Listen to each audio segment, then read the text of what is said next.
শহরে হঠাৎ করেই একের পর এক নববধূর মৃত্যু হতে থাকে। সবার মৃত্যুর ধরন ছিল একই রকম, ফুলশয্যা রাতেই সবার বিষক্রিয়ায় মৃত্যু হয়। সবার এটাই ধারণা যে এটা আত্মহননের কেস। কিন্তু কে সেই কিলার? সে কি পারবে সেই কিলারকে খুঁজে বের করতে? সে কেনই বা এই খুনগুলো করছে? হ্যালো বন্ধুরা, চলে এসেছি আরো একটি মুভি এক্সপ্লেনিং ভিডিও নিয়ে। আজ আমি এক্সপ্লেন করতে চলেছি বিড়ম্বনা মুভির পার্ট 2 দিকে। তো চলো বেশি দেরি না করে বাকি পার্টগুলোকে জেনে নেওয়া যাক। যে কোনো মূল্যেই খুঁজে বার করতে হবে এই সিরিয়াল কিলারকে, আর জানতে হবে তার খুনের পিছনের রহস্য। রাজ তখন চিত্রার সাথে দেখা করে এবং তার কাছে জানতে চায় এই মার্ডার কেসের ব্যাপারে সে কি জানতে পেরেছে। আসলে এই কিলার যাদেরকে টার্গেট করছে তাদের আগে কোনো বিয়ে ছিল এবং তাদের সন্তানও ছিল। চিত্রা তাকে বলে কিলার শুধু সেই সকল মেয়েদের টার্গেট করছে যাদের কিনা আগে একটা বিয়ে ছিল এবং একটা বাচ্চাও আছে, এবং যে কিনা পরে দ্বিতীয় বিয়ে করেছে। রিসেন্টলি যে দুটো মার্ডার হয়েছে সেগুলো শহরের আশেপাশেই হয়েছে,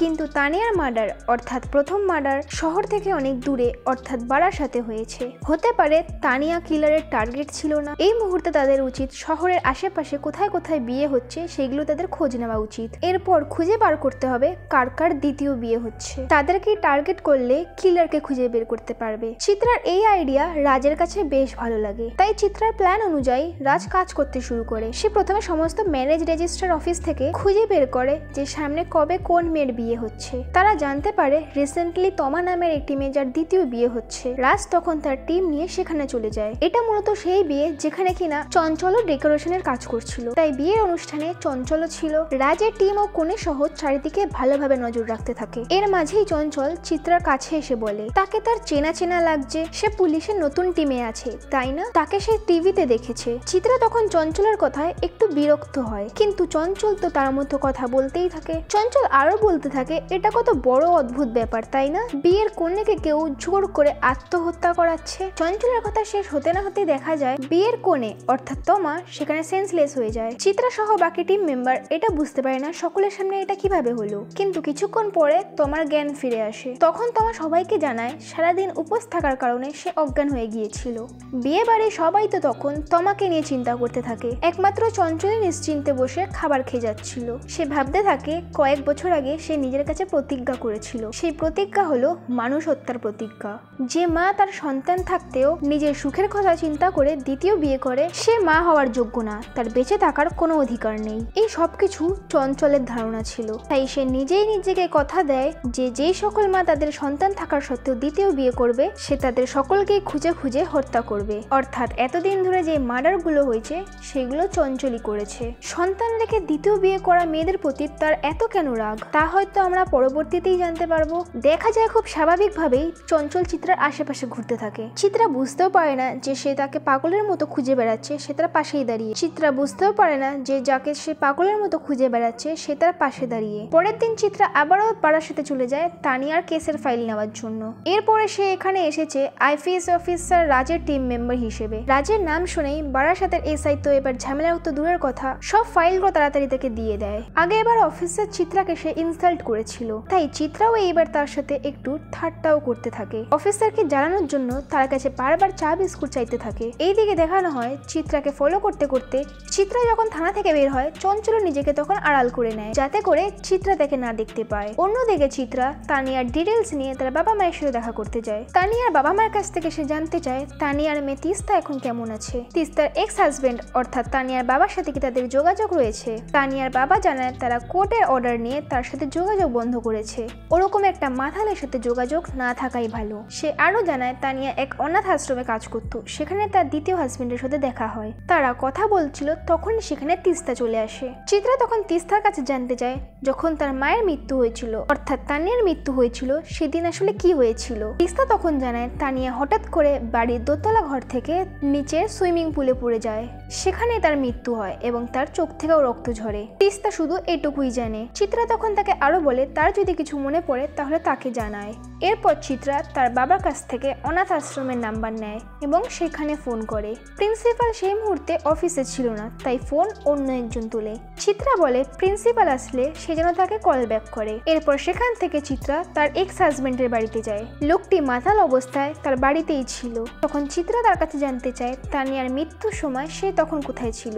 এই কথা শুনেই তো সে তখন তানিয়াকে নিয়ে গালাগালি দেওয়া শুরু করে। সে বলে পুরুষ মানুষ তো মদ খেতেই পারে, সেই বলে ছেড়ে চলে যেতে হবে নাকি? সে বলে সেদিন তানিয়া যদি বিষ না খেত তাহলে সে নিজেই তাকে মেরে ফেলতো। সে তখন খুব বাজে ভাষায় তানিয়াকে গালি দিতে থাকে। এই সময় চিত্রাও রেগে গিয়ে লোকটাকে মারতে থাকে এবং চিত্রার কাছে তাকে ক্ষমা চাইতে বলে। লোকটি তখন বাধ্য হয়ে চিত্রার কাছে ক্ষমা চায়। একটা সময় ছিল চিত্রা যখন তার এই সাহসিকতা দেখানোর কল্পনা করত, কিন্তু এটিকে এখন সে বাস্তবে রূপ দিয়েছে। এরপর চিত্রা লোকটিকে একটু ভয় দেখিয়ে সেখান থেকে চলে যায়। এরপর দেখানো হয় অনাথ আশ্রমের প্রিন্সিপাল চিত্রাকে ফোন করে তানিয়ার সাথে কারোর সঙ্গে কোনো প্রকার শত্রুতা ছিল কিনা। প্রিন্সিপাল জানায় তানিয়া খুবই একটা ভালো মেয়ে ছিল, এরকম কোনো ঝামেলাই ছিল না। তার একটা ছেলে ছিল যে কিনা রীতিমতো তানিয়ার ভক্ত ছিল। তানিয়াও তাকে তার ভাইয়ের মতো আদর করত। চিত্রা তখন তার কাছে সেই ছেলের নাম জানতে চায়। প্রিন্সিপাল জানায় ছেলেটা বেশ কয়েকদিন আগেই সেখান থেকে চলে গিয়েছে, তাই পুরনো রেকর্ড দেখেই সে তার ইনফরমেশন জানাতে পারবে। চিত্রা তখন তাকে বলে সে যেন একটু দ্রুত তাকে ইনফরমেশনগুলো দেয়। সেই দিন রাত্রেবেলা কেসটাকে নিয়ে ডিসকাস করার জন্য রাজ চিত্রাকে ডাকে। চিত্রার কাছে কেসের আপডেট জেনে রাজ চিত্রার কাছে ক্ষমা চায় আর বলে সে প্রথমে ভেবেছিল চিত্রা কোনো কাজের নয়, চিত্রা টাইম ওয়েস্ট করবে, কিন্তু তার এই ভুল ধারণা ভেঙে গিয়েছে। চিত্রা বলে সবার আগে মেয়েদের দুর্বল ভাবার চিন্তা ভাবনা দূর করতে হবে আর বলে মেয়েদেরকে কাজের সুযোগ দেওয়া হলে তারা সবকিছু খুব ভালোভাবেই ম্যানেজ করতে পারবে। এরপর চিত্রা রাজকে বলতে থাকে তারা তো শুধু হিন্দু মেয়েদেরকেই চেক করেছে, অন্য কোনো ধর্মের মেয়েদের সাথে এই একই ঘটনা ঘটতে পারে। এরপরেই আমরা দেখতে পাই মারিয়া নামের একটি খ্রিস্টান মেয়ের বিয়ে হচ্ছে। সেখানেও চঞ্চল ছিল। বিয়ে শেষ হওয়ার ঠিক কয়েকটি মুহূর্তের মধ্যে মেয়েটি মাটিতে লুটিয়ে পড়ে। বাকি সবার মতো তারও চোখ থেকে রক্ত পড়তে থাকে এবং সেই মুহূর্তেই তার মৃত্যু হয়। মারিয়ার মৃত্যু নিশ্চিত হওয়ার পরেই চঞ্চল সেখান থেকে বেরিয়ে পড়ে এবং চার্চের বাইরে কিছু পায়রাদের খেতে দেওয়া শুরু করে। সেই সময় চঞ্চল তার অতীতের কথা ভাবতে থাকে। চঞ্চলের মা তাদেরকে ছেড়ে চলে যাওয়ার পরে চঞ্চলের বাবা অনেক বেশি হতাশ হয়ে পড়েছিল। এক রাতে খাবার খাওয়ার সময় চঞ্চলের বাবা সেই খাবারে বিষ মেশায় এবং খাবারটি নিজে সেটি খেয়ে তার দুই ছেলেকেও খাবিয়ে দেয়, যার জন্য তার বাবা এবং তার ভাইয়ের মৃত্যু হয়। কিন্তু ভাগ্যক্রমে চঞ্চল সেখানে বেঁচে যায়। তখন রাজ ও চিত্রা দুজনে খোঁজ নিয়ে জানতে পারে একটি খ্রিস্টান মেয়ের মার্ডার অলরেডি হয়ে গিয়েছে এবং রাজ তার টিমকে নিয়ে মারিয়ার বাড়ি পৌঁছে যায়। সেখানে গিয়ে তারা খুব ভালোভাবে সবকিছু খুঁটিয়ে দেখতে থাকে এবং মারিয়ার বাবা মা ও তার হাজবেন্ডের সাথে কথা বলে। তারা জানায় বিয়েতে যে গেস্টরা এসেছিল তারা খুব আপন ও খুব পরিচিত, তাদের কারোর ওপর কোনো সন্দেহ করার কোনো কারণ নেই। তারপর চিত্রা জানতে চায় মারিয়া কোন খাবার খেয়েছিল। মারিয়ার মা জানায় সে সবার মতো একই খাবার খেয়েছিল। তখন চিত্রা রাজকে তাদের কাছ থেকে গেস্ট এবং ভেন্ডারদের লিস্ট চাইতে বলে। তবে এতে তো রাজ একটু রেগেই যায়, কারণ সে খুব ভালোভাবেই দেখতে পাচ্ছে মারিয়ার পরিবার এখন অনেক বেশি ভেঙে পড়েছে। এই সময় এইসব বিষয় নিয়ে কথা বলা তার উচিত হচ্ছে না, তাই সে বিরক্ত হয়ে সেখান থেকে চলে যায়। এরপর অফিসে আসার সাথে সাথেই কমিশনার তাদেরকে নিয়ে একটি মিটিং এ বসে। তাদের মতো ডাইনামিক অফিসার থাকতেও আরো একটি খুন হয়ে গিয়েছে, তাই সে রাজদেরকে অনেক বকাশকা করতে থাকে। সে তাদের কাছে এটাও জানতে চেয়েছে ভিকটিমের প্রোফাইলিং কে করেছে, অর্থাৎ যাদের সাথে এই ঘটনা ঘটতে পারে তাদের লিস্ট কে বানিয়েছে। চিত্রা তখন কথা বলতে গেলে রাজ তাকে থামিয়ে দিয়ে দোষটা নিজের ঘাড়ে নিয়ে নেয়। তখন কমিশনারও রেগে গিয়ে তাকে বলে ঠিক আছে, তবে তার উপরেই শোকজ লেটার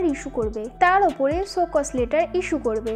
এই কথা বলেই কমিশনার সেখান থেকে চলে যায়। চিত্রা তখন খুব খারাপ লাগতে লাগে, কারণ রাজ তার দোষটা তার ঘাড়ে নিয়ে নিয়েছে। তখন সিচুয়েশন একটু স্বাভাবিক করার জন্য রাজ তখন তাদের সবাইকে নিয়ে একটু আড্ডা দিতে যায়। একটি রেস্টুরেন্টে বসে তারা কেসের বিষয় নিয়ে আলোচনা করছিল। ঠিক তখনই রাজ বলে কেসটি কে করেছে এবং কেন করেছে এইগুলো জানতে পারলেই কেসটা আরো সহজ হয়ে যেত। তখনই রাজ বলে কিলার কিভাবে খুন করেছে আর কেন খুন করেছে সেগুলো জানতে পারলেই কেসটি আরো সহজ হয়ে যেত। ঠিক তখনই একটি চিকেন ফ্রাই নিয়ে রাজ চিত্রাকে খাওয়াতে যায়। রাজের এমন আচরণ দেখে চিত্রা ও গৌতম দুজনেই অবাক হয়ে যায়। তখন রাজ তাকে বলতে থাকে তারা পরিচিত হওয়ার সত্ত্বেও চিত্রা তার হাত থেকে খাবার খেলো না, তার মানে সেই মেয়েগুলো হয়তো তাদের অজান্তেই বিষ খেয়েছে, আর নয়তো এমন কারো কাছ থেকে বিষ খেয়েছে যাকে সে অন্ধের মতো ভরসা করে। তাদের এই কথার মাঝে অনিল ফরেন্সিক রিপোর্ট নিয়ে চলে আসে। সে তখন তাদের জানায় সেই মেয়েগুলোর মৃত্যু গাছ থেকে তৈরি হওয়া এক বিষের জন্য হয়েছে। তখন রাজ তাকে সমস্ত কেসগুলির ফরেন্সিক রিপোর্ট জোগাড় করতে বলে আর একটা ফাইনাল রিপোর্ট বানাতে বলে। অনিল তখন জানায় তার কাছে ফাল্গুনির ফরেন্সিক রিপোর্টটি এখনো আসেনি। এই কথা শুনে রাজ তখন বলতে থাকে সেটা যেন সে চিত্রার কাছ থেকে নিয়ে নেয়, কারণ এই কেস চিত্রার থানার আন্ডারে ছিল। তখন চিত্রা মন খারাপ করে ফেলে আর বলে ফাল্গুনের কেসের কোনো ফরেন্সিক রিপোর্টই করা হয়নি। তখন রাজ তো অনেক বেশি রেগে যায়, কিন্তু সে জানতো এখানে চিত্রার কোনো দোষ নেই। তখন সে সব নষ্টের গোড়া কুমারকে সেখানে ডাকে তারপরেই রাজ তাকে জিজ্ঞাসা করে সে ফাল্গুনের ফরেন্সিক রিপোর্ট কেন করায়নি। কুমার তখন তাকে বলে সেটা তো আত্মহত্যার কেস ছিল, ফরেন্সিক রিপোর্ট করার কি দরকার। রাজ অবাক হয়ে তাকে জিজ্ঞাসা করে ফাল্গুনি যে আত্মহত্যা করেছে সে এত শিওর হয়ে কিভাবে বলতে পারে। কুমার বলে সে এটা বুঝতে পেরেছে তার এক্সপিরিয়েন্স, সে দ্বিতীয় বিয়ে করেছিল তাই লজ্জায় বিষ খেয়েছে, সে তার মুখে ফেনাও দেখেছিল, সেটা দেখেই বোঝা গিয়েছে। রাজ কোনোভাবেই তার রাগ কন্ট্রোল করতে পারে না, সে কুমারকে তখন সবার সামনে তার প্যান্ট খুলতে বলে। কুমার তখন তাকে সরি বলতে থাকে কিন্তু রাজ তার কোনো কথাই শোনে না। তখনই ওপার থেকে অনাথ আশ্রমের ম্যানেজার জানায় সে তানিয়ার ওই পাতানো ভাইয়ের ডিটেলস জোগাড় করে ফেলেছে। তখন চিত্রা তার কাছ থেকে সেই ছেলেটির নাম ও অ্যাড্রেস জেনে নেয়। ছেলেটির নাম হলো চঞ্চল। নামটা শুনতেই চিত্রার মনে একটু খটকা লাগে। সে দৌড়ে গিয়ে প্রত্যেকটা কেসের ভেন্ডর লিস্ট চেক করতে থাকে এবং সেটাতে একটা দারুণ ক্লু পেয়ে যায়। এই চঞ্চল আর কেউই নয়, একজন ফুলের দোকানদার যে কিনা এই প্রত্যেকটি বিয়ে বাড়িতে ফুলের সাপ্লাই দিয়েছে। তাদের সবার কাছে একটু একটু ভাবে সবকিছু ক্লিয়ার হতে থাকে। রাজ তখনই গৌতম আর চিত্রাকে পাঠিয়ে দেয় চঞ্চলকে ধরার জন্য, কিন্তু সেখানে গিয়ে দেখে চঞ্চলের দোকান বন্ধ। আর তখন দোকান ভেঙে ভিতরে প্রবেশ করে আর পুরো দোকান তল্লাশি করতে থাকে। এরই মধ্যে সেই বাড়ির মালিক সেখানে চলে আসে এবং চন্দ্রা ও গৌতমের কাছে সার্চ ওয়ারেন্ট আছে কিনা সেটা জানতে চায়। কিন্তু চিত্রা তো নাছরবান্দা ছিল তাড়াহুড়োর কারণে সে সার্চ ওয়ারেন্ট আনতেই ভুলে যায়। তখন চিত্রা বাড়ির মালিককে বোঝাতে থাকে তারা চঞ্চলকে পুলিশ খুঁজছে কারণ সে অনেকগুলো মার্ডার কেসের ক্রাইম সাসপেক্ট। কিন্তু এদিকে বাড়িওয়ালা লোকটি তো তাদের কোনো কথাই শোনে আর বলে কোনো সার্চ ওয়ারেন্ট ছাড়া তার বাড়ির কোনো রকম ভাবে তল্লাশি নেওয়া যাবে না। এখানে কি বার করার, গৌতম আর চিত্রা তখন সেখান থেকে চলে আসে আর চিত্রা তখন সেই বাড়িওয়ালাকে বলে কিছু মনে না করলে তার বাড়ির পিছনে তারা দেখতে পারে কিনা। লোকটি তখন সেখানে রাজি হয়ে যায়। লোকটি গৌতম ও চিত্রাকে নিয়ে বাড়ির পিছনে যেতে লাগে। এই সুযোগে চঞ্চল তার বাড়িতে ঢুকে সবকিছু গুছিয়ে নিতে লাগে। সে বুঝতে পেরে গিয়েছিল পুলিশ তাকে সন্দেহ করছে, তাই তাকে এখন অনেক বেশি সতর্ক থাকতে হবে। চিত্রা লোকটিকে তার নাম্বার দিয়ে বলে সে যদি চঞ্চলকে দেখতে পায় সঙ্গে সঙ্গে তাকে ফোন দিয়ে জানাতে। এমন সময় একটি মহিলাকে বারান্দায় দাঁড়িয়ে থাকতে দেখা যায়। চিত্রা তার দিকে তাকালে মহিলাটি আড়ালে লুকিয়ে পড়ে। চিত্রা তখন বেশি মাথা না ঘামিয়ে সেখান থেকে চলে আসে। বাড়ির মালিককে সে ঠিকভাবে ভরসা করতে পারছিল না, তাই একজন অফিসারকে চঞ্চলের বাড়ির ওপর নজর রাখতে বলে। চিত্রা বাড়িতে ফিরলে তার হাজবেন্ড তাকে বলে তাকে নিয়ে মুভি দেখতে ও ঘুরতে যেতে খুব ইচ্ছা করছে, কিন্তু সে তো সবসময় বিজি থাকে। চিত্রা রাহুলের মন খারাপ দেখে তাড়াতাড়ি রেডি হয়ে নেয় এবং তার সাথে ঘুরতে বেরিয়ে পড়ে। এদিকে চঞ্চল তখন কোনো নতুন প্ল্যানিং নিয়ে ব্যস্ত ছিল, কিন্তু এরপর সে কাকে টার্গেট করবে সেটাই দেখার বিষয়। সে ভালো করে জানতো তার বাড়ির সামনে পাহারা দেওয়া রয়েছে, তাই মুখে মুখোশ পরে বাড়ি থেকে বের হয়ে যায়। এদিকে চিত্রা ও রাহুল সিনেমা হলে পৌঁছায় আর চিত্রা রাহুলকে গাড়িটি পার্ক করতে বলে উপরে যেতে লাগে পপকর্ন কেনার জন্য। লিফটে উঠতে উঠতে চিত্রা চিন্তা করে সে তার পার্সটি গাড়িতে ফেলে এসছে। সে তাই তখন রাহুলকে কল করে আর গাড়িতে ব্যাগ আছে কিনা সেটা চেক করতে বলে। কিন্তু লিফটে নেটওয়ার্কের সমস্যা থাকার কারণে কেউই কারো কথা শুনতে পারছিল না। এরই মাঝে চঞ্চল হঠাৎ করে রাহুলের কাছে এসে পৌঁছায়। রাহুল কিছু বুঝে ওঠারই আগে চঞ্চল থেকে মারতে শুরু করে। সৌভাগ্যবশত প্রাণে মেরে ফেলার আগে চিত্রা সেখানে চলে আসে।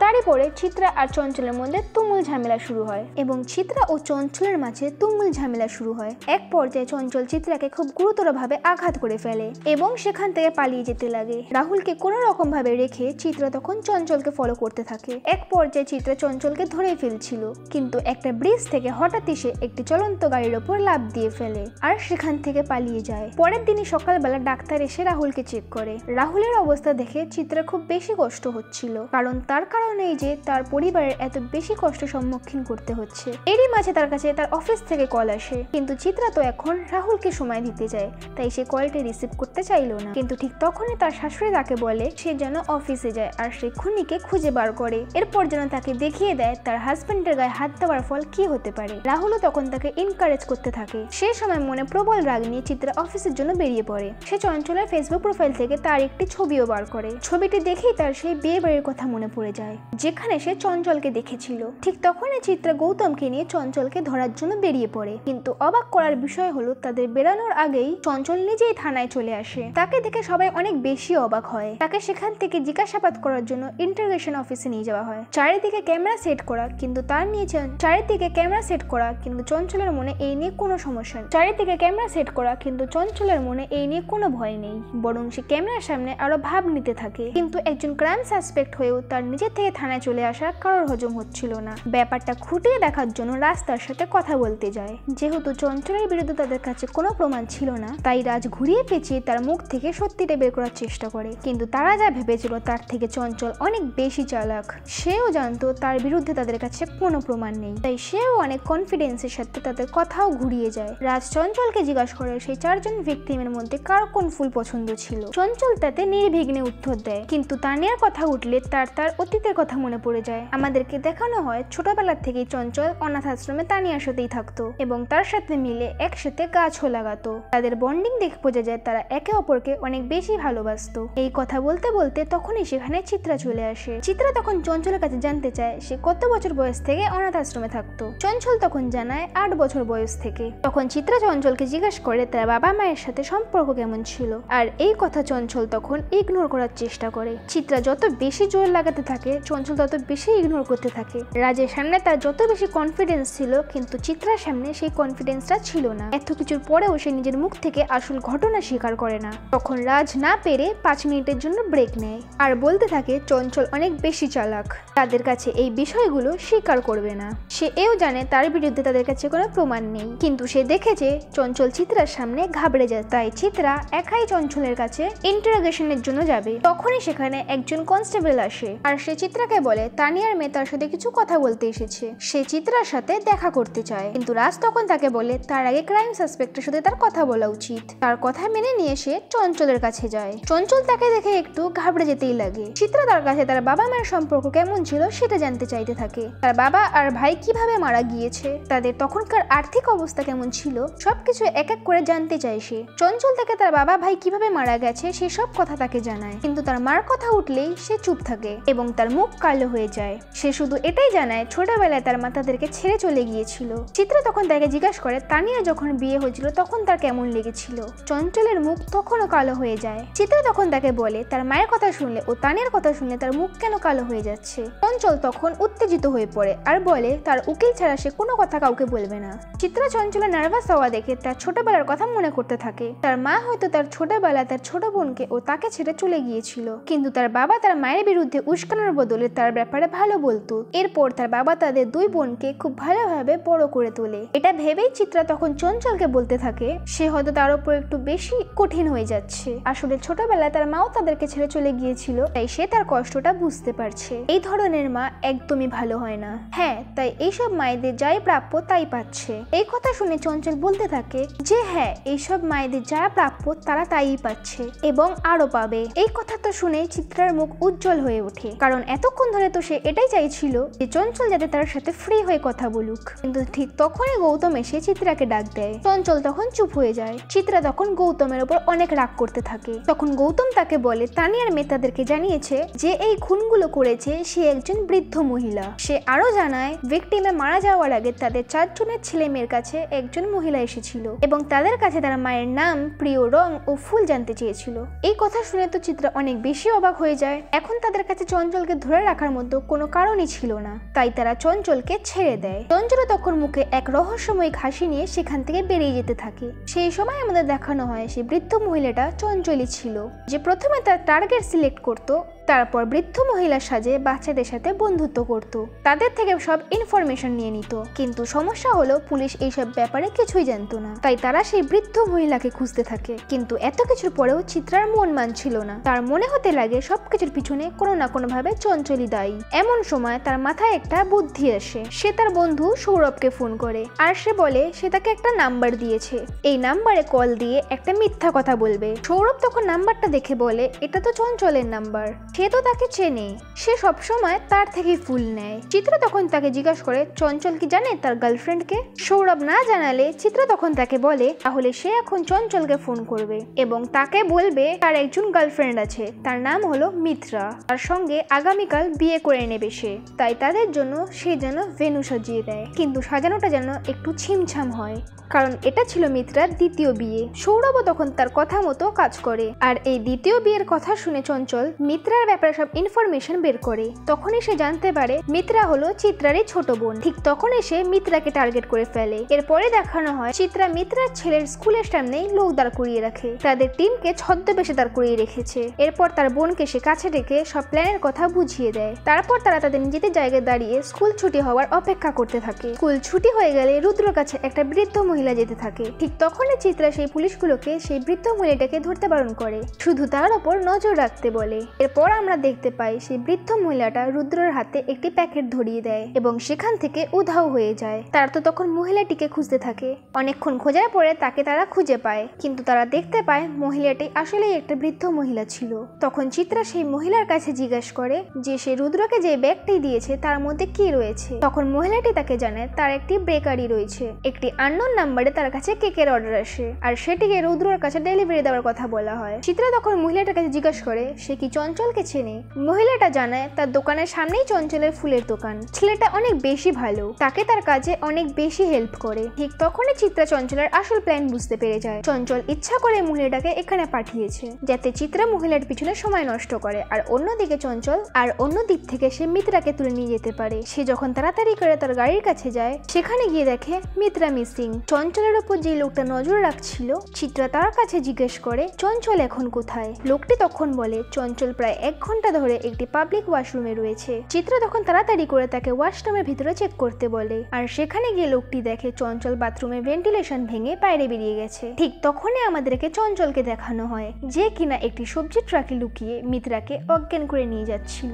এদিকে রাজ এই ঘটনা শুনে চিত্রার উপর অনেক বেশি রেগে যায় আর বলতে থাকে তারা তো আগে থেকেই জানতো চঞ্চলের টার্গেট রুদ্র না বরং মিত্রা, তারপরেও তারা কিভাবে মিত্রাকে একা ছেড়ে দিল। এরপরে চিত্রার কাছে একজন কনস্টেবল আসে এবং চঞ্চলের সাথে তার মায়ের কিছু ছবি দিয়ে যায়। এটি দেখে সে তখন বুঝতে পারে যে সেদিন যে মহিলা তাকে দেখে মুখ লুকিয়েছিল সেই হলো চঞ্চলের মা। এরপর সে কাউকে কিছু না বলে সেখান থেকে বেরিয়ে যায়। এরপর আমরা সেখানে চঞ্চলকে দেখতে পাই, সে মিত্রাকে নিয়ে সেই পরিত্যক্ত বাড়িতে যায়। মিত্রা তার কাছে তখন অনেক আকতি মিনতি করতে থাকে আর ছেড়ে দেওয়ার জন্য বলতে থাকে, কিন্তু কিছুতেই কোনো কাজ হয় না। চঞ্চল ঠিক যখনই তাকে মারতে যাবে তখনই সেখানে তার মা এসে পৌঁছায় এবং তাকে আটকে দেয়। চঞ্চল তার মাকে দেখে অনেক ঘাবড়ে যায় আর বলতে থাকে সে এখানে কি করছে। আর আমাদের তখন ঠিক আগের দৃশ্য দেখানো হয়, চিত্রা চঞ্চলের মায়ের কাছে গিয়েছিল এবং তাকে গিয়ে চঞ্চলের বর্তমান অবস্থার কথা জানায়। এটা ভেবে সে কোনো কথা না ভেবে চঞ্চলকে থামানোর জন্য তার কাছে চলে আসে। চিত্রাও তখন সেখানে লুকিয়ে থাকে। তারা কোনোভাবে এই জায়গার খবর পেয়েছিল। চঞ্চলের মা তখন তাকে বলতে থাকে সে তো কখনো তার সাথে কোনো খারাপ কাজ করেনি, তাহলে সে তাকে এত ঘৃণা কেন করে। চঞ্চল তখন তাকে বলে সে একটা খুব খারাপ মহিলা, তার বাবা ও ভাই বিষ খেয়ে মারা গিয়েছে, তার জন্যই তাকে এতদিন ধরে অনাথ আশ্রমে একা থাকতে হয়েছে। তখন তার মা তাকে বলে তার বাবা তার নামে মিথ্যা কথা বলেছে। তার বাবা চাকরি ছেড়ে দিয়ে প্রতিদিন বাড়িতে মদ খেয়ে আসতো এবং তার মাকে অনেক মারধর করত। তার অত্যাচার সহ্য না করতে পেরে সেই দিন সে বাড়ি ছেড়ে চলে গিয়েছিল। কিছুদিন পর তার 2 ভাইকে কাছে আনারও চেষ্টা করেছিল। তখন সে জানতে পারে তার বাবা তার 2 ছেলেকে বিষ খাইয়ে দিয়ে মারা গিয়েছে। এটা শোনার পর সে সেন্সলেস হয়ে যায়। এরপর তার জ্ঞান ফিরলে সে জানতে পারে চঞ্চল এখনো বেঁচে রয়েছে। তারপর সে চঞ্চলের সাথে দেখা করার জন্য অনাথ আশ্রমেও যায়। সেখানে তার তানিয়ার সাথে দেখা হয়, কিন্তু তানিয়া তাকে বলে যায় চঞ্চল তার কথা শুনেও অনেক বেশি ভয় পায়, তাই সে আর চঞ্চলের কাছে যায় না। সে প্রতি মাসে চঞ্চলের জন্য টাকা পাঠাতো, শুধু চঞ্চলকে দূর থেকে দেখে যেত। তাকে তাদের এলাকাতে সেই এনেছিল। সে যে বাড়িতে থাকে সেই বাড়িটাও তার। সে কখনো চঞ্চলের থেকে দূরে যেতে চায়নি, শুধু সাহস করে তার সামনে আসতে পারেনি, কারণ সে জানতো না চঞ্চল তাকে দেখে কেমন রিয়েক্ট করবে। এই সব কথা শুনে চঞ্চল তার ভুল বুঝতে পারে। চঞ্চল তখন প্রচন্ড ইমোশনাল হয়ে পড়ে। এই সুযোগে তখন সেখান থেকে মিত্রা পালিয়ে যাওয়ার চেষ্টা করে। চঞ্চল তো সাথে সাথে তাকে ধরে ফেলে এবং তাকে বলে সে তাকে যেতে দিতে পারবে না। সে চলে গেলে তার বড় বোন অর্থাৎ চিত্রা তাকে ছাড়বে না। ঠিক তখনই চিত্রা সেখানে চলে আসে এবং চঞ্চলের হাত থেকে মিত্রাকে বাঁচিয়ে নেয়। এরপরে সে চঞ্চলকে বলতে থাকে সে তার মায়ের ওপর রাগ করেছিল ঠিক আছে, কিন্তু বড় হয়ে তার মাথায় কি একবারও আসেনি তার বাবারও ভুল থাকতে পারে। চঞ্চল তারপর কোনো কথার উত্তর দেয় না। তারপর পুলিশ এসে তাকে সেখান থেকে নিয়ে যেতে লাগলো। চঞ্চল তখন তার মাকে ডেকে তাকে বাঁচাতে বলে, কিন্তু তার মা কিছু না বলেই চুপ করে সেখানে বসে থাকে, কারণ সে খুব ভালো করেই বুঝতে পারছে কারণ তার ছেলে এখন এই সমাজের জন্য হুমকি স্বরূপ। ফাইনালি এরকম ভয়ঙ্কর সিরিয়াল কিলারের চ্যাপ্টার এখানেই শেষ হয়। এরপরেই দেখানো হয় এরকম বড় একটা ভয়ঙ্কর সিরিয়াল কিলারকে ধরার পর রাজ কমিশনারের কাছে চিত্রার ব্যাপারে চিত্রার প্রমোশনের জন্য আপিল করে, যেটা শুনে চিত্রা অনেক বেশি খুশি হয়ে যায়। ঠিক তখনই সেখানে রাহুল চলে আসে এবং চিত্রাকে তার টিফিন বক্স দিয়ে যায়, যেটা তার গাড়িতে সে রেখে ভুলে চলে এসেছিল। এরপরে সে সেখান থেকে বেরিয়ে যেতে থাকে। সেই সময় রাহুলের কাছে একজন কল করে এবং তাকে বলে এরপর তো চিত্রার প্রমোশন হয়ে যাচ্ছে, এরপর তো কাজ করতে ঝামেলা হবে। তারপর রাহুল বলতে থাকে কোনো সমস্যা নেই, তার যতই প্রমোশন হোক সে তো তার বউই থাকবে। তাছাড়াও চিত্রা তার কথায় ওঠে আর বসে। তারপরে সে তার গাড়িতে করে সেখান থেকে চলে যেতে থাকে। সে সেখানে কার সাথে এবং কোন বিষয়ে কথা বলছিল আর এইসব কথার পিছনেই বা কি রহস্য, এই প্রশ্নগুলো সামনে রেখে আজকের গল্প এখানেই শেষ হয়ে যায়। আর এই সব প্রশ্নের উত্তরই হয়তো আমরা পরবর্তী সিজনে জানতে পারবো। ভিডিওটা যদি ভালো লেগে থাকে তো একটি লাইক ও চ্যানেলটিকে সাবস্ক্রাইব করে নিন, আর তার সাথে বেল নোটিফিকেশনটা অন করতে একদমই ভুলবেন না। দেখা করছি আরো একটি নতুন ভিডিও নিয়ে খুব তাড়াতাড়ি। ততক্ষণের জন্য ভালো থাকুন, সুস্থ থাকুন।